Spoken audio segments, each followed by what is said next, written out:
News 24 घडामोडी, श्वास चालू घडामोडींचा। बरोबर आहे।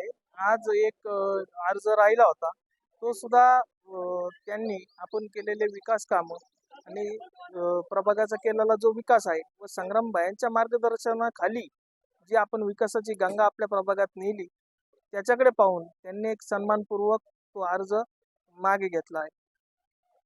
आता आज तसं जर पाहिलं तर आज जो शेवटचा एक अर्ज होता, त्यांनी सुद्धा स्वतःहून जाऊन माघार घेतल्यामुळं ही शक्यता वाढलेली आहे। पाहिलं तर जी संग्राम भायांनी आम्हाला शहरामध्ये काम करताना जी शिकवण दिली आणि नागरिकांचा विश्वास आपण कसं संपादन करायचा हे त्यांनी जे शिकवलं आणि एक आपल्या प्रभागाचा विकास कसा करायचा हे सुद्धा शिकवलं आणि त्याच्या याच्यावरच आज मी या पदापर्यंत पोहोचलो आहे। म्हणजे जसं म्हणता एक बिनविरोध झाल्यासारखं आहे, तरी सुद्धा मी तीनही जे आपले महायुतीचे उमेदवार आहे, एक आमच्या इथं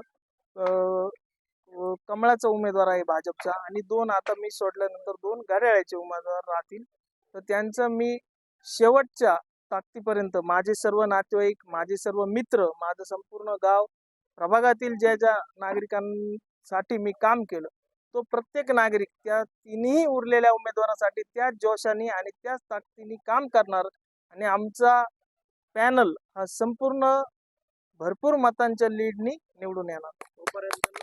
तोपर्यंत माझा संपूर्ण पॅनल निवडून येत नाही तोपर्यंत मी गुलालाचा कण सुद्धा अंगावर घेणार नाही। ज्या दिवशी माझा संपूर्ण पॅनल निवडून येईल त्याच दिवशी आतिषबाजी आणि गुलाल मी माझ्या अंगावर घेणार आहे। भाऊ तुम आगे बढा। अशाच बातम्यांचा आढावा घेण्यासाठी आजच आपल्या YouTube चॅनलला सबस्क्राईब करा। बातमी आवडल्यास लाईक करा आणि इतरांपर्यंत शेअर करा।